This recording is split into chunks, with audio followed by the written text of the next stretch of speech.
Channel Mahalakshmi की ओर से आप सभी को सादर जय जिनेन्द्र। आज कुछ बात लेके आए हैं। सबसे पहले शिखर जी पारसनाथ की नींव को खतरा।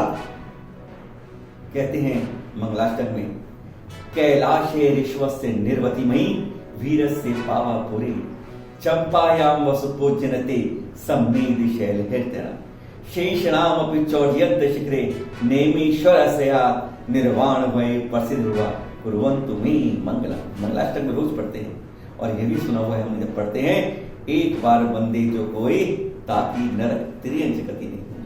समझ तो गए होंगे आप। हम बात कर रहे हैं अपने सबसे पावन तीर्थ शिखर जी के बारे में। आज उसी के बारे में गंभीर चर्चा करने आए हैं हम आपके पास कि यह शाश्वत तीर्थ आज कहीं ना कहीं प्राकृतिक विपदा के खतरे में तो नहीं आ गया है। इसी बात में यह चर्चा है आपके साथ और चलते हैं सीधा शिखर जी के उस द्वार पर, उन शिखर पहाड़ियों पर। यही वह पावन धरती है जहां से 20 तीर्थंकरों के साथ 86 अरब 488 कोड़ा कोड़ी 40 कोड़ी 1027 करोड़ 38 लाख 70,323 मुनि अष्ट कर्मों का नाश कर मोक्ष पधारे और अनंत काल इस पावन धरा से मोक्ष पधारेंगे। यह पर्वत निर्वाण सदन है। यह नियम से परंपरा है कि अनादि काल से जितने तीर्थंकर होंगे सब भी सम्मेद शिखर से ही मोक्ष जाएंगे। यह तीर्थ अनादि निधन है। प्रलय काल में जब समस्त पदार्थ नष्ट हो जाते हैं तो देवतागण इस पावन तीर्थ की रचना बार बार करते हैं। इस पावन भूमि के जर्रे जर्रे में सिद्धि समाई हुई है। जो भव्य जीव निर्मल शुद्ध भावों से इस तीर्थ की वंदना दर्शन पूजन करता है वह नियम से कर्मों का नाश कर मोक्ष पद प्राप्त कर लेता है। कहा जाता भी है कि यहाँ की निर्मल भावों से की गई वंदना 33 कोटि 234 करोड़ 74 लाख उपवास का फल देती है। इस प्रकार समस्त सुखों को प्रदान करने वाली इस पावन धरा के लिए हम आपको आज किसी खतरे की चेतावनी से रूबरू कराने आ रहे हैं। आप जब इस पावन तीर्थ की वंदना करते होंगे तो यहाँ की हरियाली प्राकृतिक छटा को देखकर आनंदित जरूर होते होंगे, पर जो पिछले 30-40 बरस से लगातार यहाँ की यात्रा कर रहे हैं उनका मानना है कि धीरे धीरे यहाँ की हरियाली खत्म होती जा रही है। जहाँ पहाड़ों पर केवल पहले 5-10 झोपड़ियाँ और कुछ दुकान थी, आज वहाँ उनकी संख्या हजारों में हो गई है। यहाँ तक कि स्वर्णभद्र कूट के पास हेलीकॉप्टर लैंडिंग पैड बना दिया गया है, जिससे उसे फिर पहाड़ों से जोड़ने के लिए रास्ता भी बनाया गया है। यही नहीं, अब बड़ी संख्या में यहाँ पर वृक्षों को काटा जा रहा है, पहाड़ों को नंगा किया जा रहा है। कुछ लोग अपने जीवन यापन के लिए तो कई माफिया भी इसमें लिप्त हो गए हैं। हजारों वर्षों के तप त्याग के मूक गवा रहे इन वृक्षों को जड़ से काटना तीर्थ के लिए खतरे की घंटी है।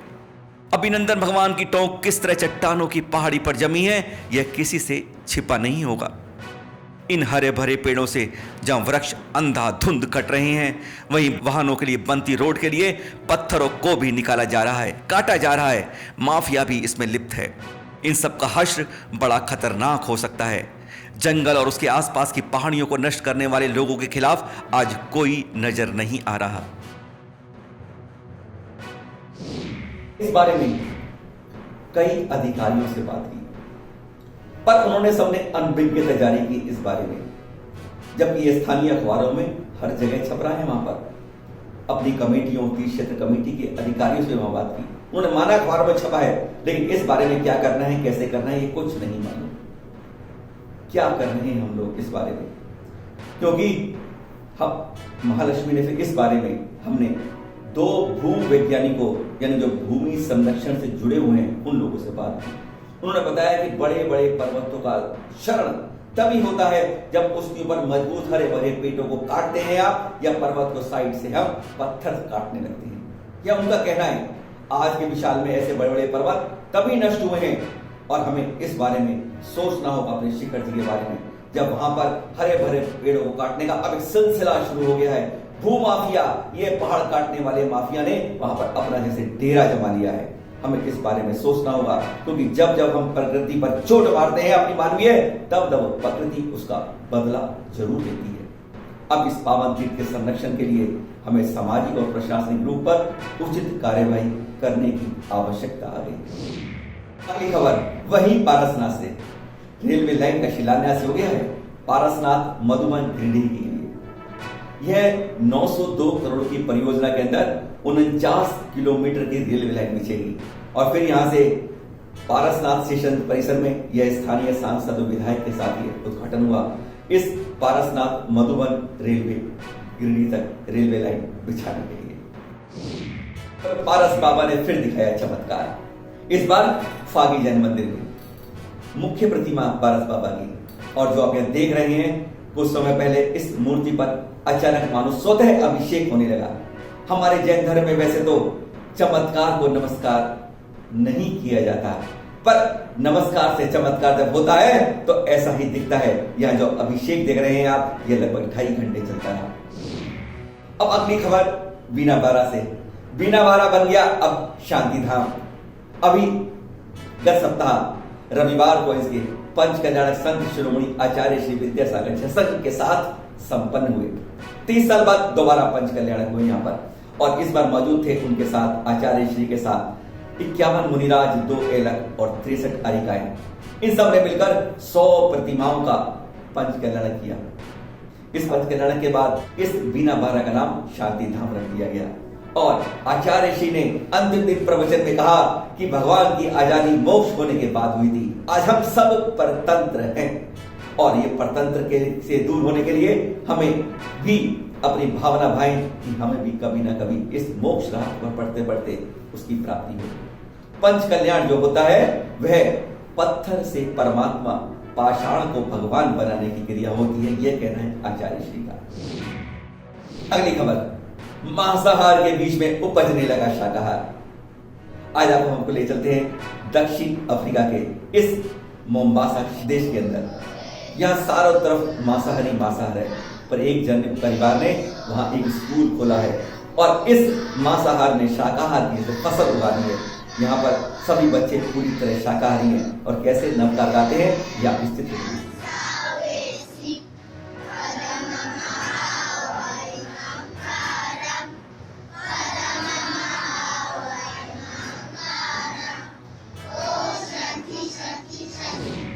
अगली खबर अब कोटा से। गढ़नी गुरुमा विशुद्धमती जी का 50वां दीक्षा महोत्सव। जी हाँ, 50वां दीक्षा महोत्सव मनाया गया गढ़नी गुरु माता जी विशुद्धमती जी का, और इसमें माता जी ने 2 दीक्षाएं दी। इस प्रकार उनकी 40 दीक्षाएं अब तक दे चुकी हैं वो। यहाँ पर भाग्यवती दीदी को आरिका विलोचनमती तथा उषा दीदी को आरिका विप्रमवती माता जी के रूप में दीक्षा दी गई। जब वे दोनों केश लोच कर रही थी तो उनके सिर से खून बह रहा था, पर उनके चेहरे पर गजब की मुस्कान थी। यानी ये देखने वाली बात होती है। और अगली खबर यहीं पर फिजिक्स टीचर जो टॉप रही फिजिक्स की, वह अब त्याग की राह पर। जी हाँ, अदिति जैन कोटा यूनिवर्सिटी में फिजिक्स की एमएससी के अंदर उसने 5 गोल्ड मेडल हासिल किए और अब उसने ब्रह्मचर्य व्रत लेकर त्याग के मार्ग पर आगे बढ़ने की शुरुआत कर दी है। यहाँ पर अगली खबर जैनियों को मिला राष्ट्रपति भवन में सम्मान। जी हाँ, अब जो आप तस्वीर देख रहे हैं राष्ट्रपति भवन से हमारे राष्ट्रपति महोदय श्री रामनाथ कोविंद जी ने अभी हाल में पद्म भूषण उपाधि दी है जैन समाज गौरव व समाज सेवी दर्शन लाल जैन जी को। 92 वर्ष की उम्र है इनकी।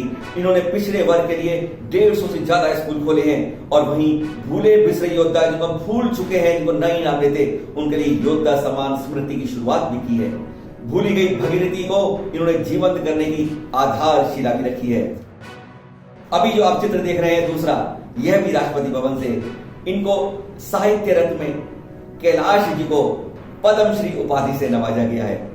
70 सालों में किसी जैन को साहित्य के क्षेत्र में पहली बार पद्मश्री मिली है। अब आपको ले चलते हैं दक्षिण में मदुरई के पास। जी हाँ, जब भी आप दक्षिण में जाएं मदुरई के पास तो मैं 25 किलोमीटर दूर जाएं तो पहुंचेंगे आप कलिवलभू के अंदर। यहाँ पर प्रसिद्ध जैन गुफाएं हैं जो लगभग 2300 वर्ष पुरानी हैं। ब्राह्मी लिपि के शिलालेख भी हैं यहाँ पर। यहाँ पर आएंगे, दर्शन से मंत्र मुक्त हो जाएंगे आप। हम जैन एक हैं, हम नहीं दिगंबर श्वेतांबर, हम नहीं 13-20 पंथवासी, हम एक धर्म के अनुयायी, हम एक देव के विश्वासी। जी हाँ, यहाँ आप चित्र देख रहे हैं राजेंद्र नगर में इस मंदिर के। यहाँ पर दोनों ही तरह की मूर्तियां हैं, दिगंबर भी श्वेतांबर भी, तेरापंथी भी, सब मिलकर सामूहिक रूप से अपनी अपनी परंपरा से पूजा करते हैं। कोई राग द्वेष, कोई भेदभाव नहीं है। अगर ऐसा ही हम हर जगह होने लगे, सारी जगह हमारे भेदभाव स्वतः मिट जाएंगे और फिर क्यों नहीं कहेंगे हम, न झगड़े का बांस बचेगा और न कड़वाहट की बांसुरी बच पाएगी। और अगली खबर से पहले आपको एक रोचक चित्र दिखाते हैं। अरे हाँ, यह है 100 का नोट। जी हाँ, पीछे से देख रहे हैं आप। थोड़ी ज्ञान की बात करते हैं आपसे। यहाँ जो आप चित्र देख रहे हैं किस चीज का बना हुआ है? कम से कम कोई चीज जेब में रखते हैं तो उसके बारे में कुछ ना कुछ तो जानना चाहिए। क्या चीज है ये? कुछ पर्वत सा चित्र लगता है, तो कहाँ का पर्वत है ये? दिमाग के घोड़े खोलिए और दौड़ाइए। नहीं मिल रही बात आपको? चलिए हम भी बता देते हैं। यह है कंचनजंगा पर्वत। जी हाँ, विश्व की तीसरी बड़ी चोटी। इसका कुछ हिस्सा भारत में है, कुछ नेपाल में है। और यह चित्र का जो शूट खींचा गया है, यह सिक्किम से इस दृश्य को खींचा गया है। अगली बार फिर ऐसी जानकारी देंगे हम आपके लिए, पर आपको अब हम बताते हैं। दिल्ली के अंदर अभी हाल में प्रीत विहार के अंदर एक विद्वत गोष्ठी हुई थी, जिसके अंदर 20 दुनिया के, दिल्ली के, हिंदुस्तान के श्रेष्ठ विद्वान बुलाए थे। जैन धर्म संरक्षण महासंघ ने, उन्होंने अपने लिए और समाज के लिए कुछ नियम बनाए थे। उसका वीडियो आप अलग जरूर देखना, जागो जेडी जागो, क्योंकि अब नहीं तो फिर कभी नहीं। दूसरी बात और आपसे कहेंगे, कुछ हमने ऐसे ही साधु परंपरा में कुछ चित्र हमें समाज के श्रेष्ठ लोगों ने, विद्वानों ने भेजे हैं, जिससे जागरूक कराने के लिए हमने एक और आपके लिए वीडियो जारी किया है, जहां पर हम मुनियों के हमने चेहरे पर रिव्यूज कर दिए हैं। लेकिन क्या यह ऐसी घटनाएं हमारे लिए तो दुर्घटनाएं हैं, शर्मसार करती हैं। इन पर चिंतन करने के लिए भी वीडियो जारी किया है। आप लोग इस समय अष्टनानी का पर्व मना रहे हैं, खुशी से मनाइए, आनंद से मनाइए, क्योंकि साल में 3 बार आने वाला यह अनादि दिन पर्व हमारे लिए बहुत कल्याणकारी होता है। महापर्व है ये, और उसको खत्म होता है पूर्णिमा दिन, जिसको होली का भी कहा जाता है। होली जैन धर्म में वैसे है नहीं, कहीं इसका हमें कहीं भी पढ़ने को नहीं मिलता है। केवल एक भजन जो मिलता है कि मुनिराज अकेले वन में खेले होली, होली खेले मुनिराज अकेले वन में। यह भजन है वो जो हम कभी कभी गाते हैं इस प्रासंगिकता पर। अगर होली खेलने का मन है तो केसर या चंदन का तिलक लगाएं, प्रेम सौहार्द बढ़ाएं और सबको गुजिया खिलाएं। इन्हीं शुभकामनाओं के साथ फिर मिलेंगे। सादर जय जिनेंद्र।